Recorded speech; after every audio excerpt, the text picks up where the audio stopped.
Sud Komoué, Bonois, proclamation des résultats du baccalauréat session 2022.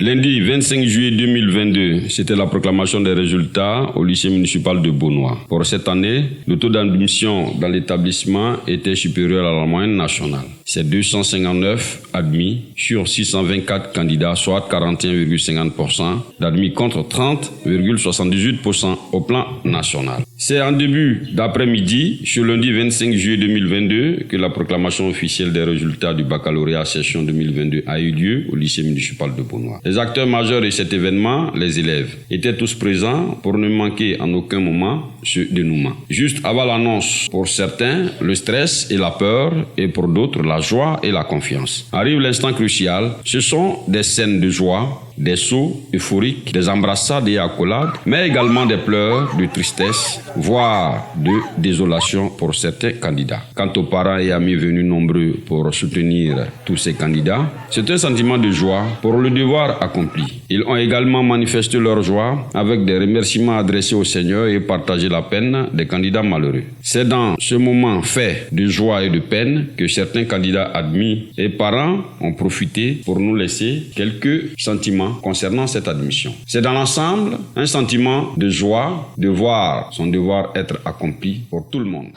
C'est un sentiment de joie. Nous sommes contents.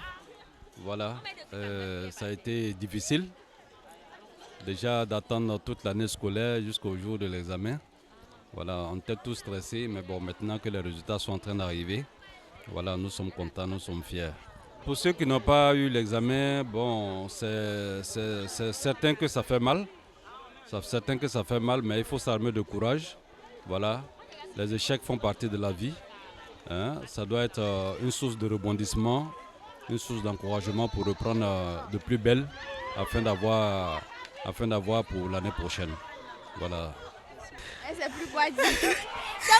Bac 2, j'ai eu bac 2.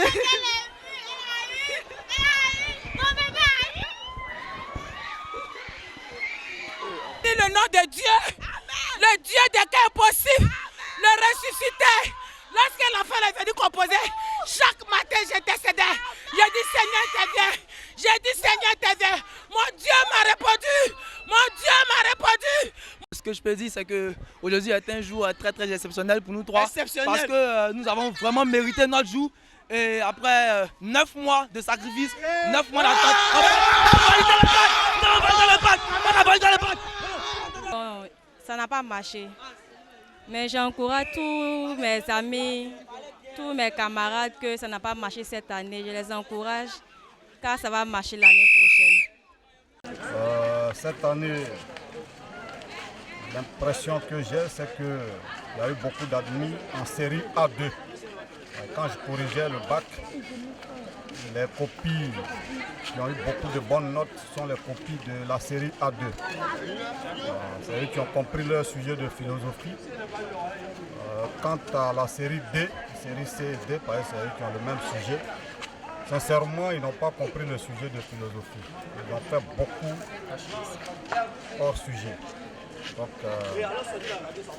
je suis content pour tous les lauréats d'aujourd'hui. J'encourage à ceux qui n'ont pas eu, ils se mettent au travail déjà, puis l'année prochaine, ils vont avoir.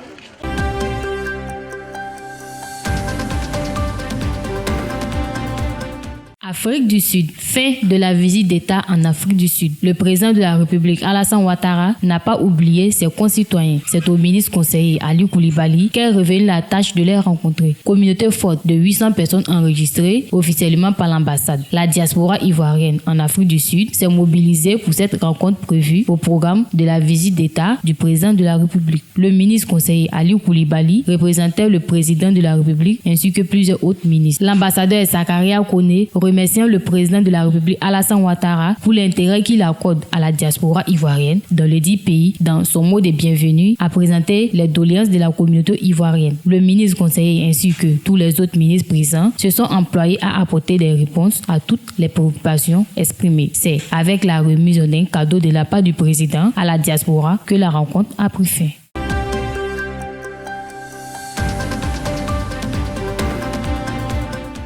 Toujours en Afrique du Sud, le président a aussi visité samedi matin la prison de Robbenskland. Cette île est située dans l'océan, au large de la ville de Cap où a été incarcéré Nelson Mandela, le plus ancien de ses prisonniers. Il a été détenu pendant 18 ans avant son transfert dans une autre prison. Pour avoir connu le président Nelson Mandela personnellement, le président tenait à rendre hommage à sa mémoire par une visite guidée de cette prison devenue un musée. C'est avec beaucoup d'émotion qu'il a quitté l'île de Robbenskland pour le Cap d'où il s'envolera pour la France.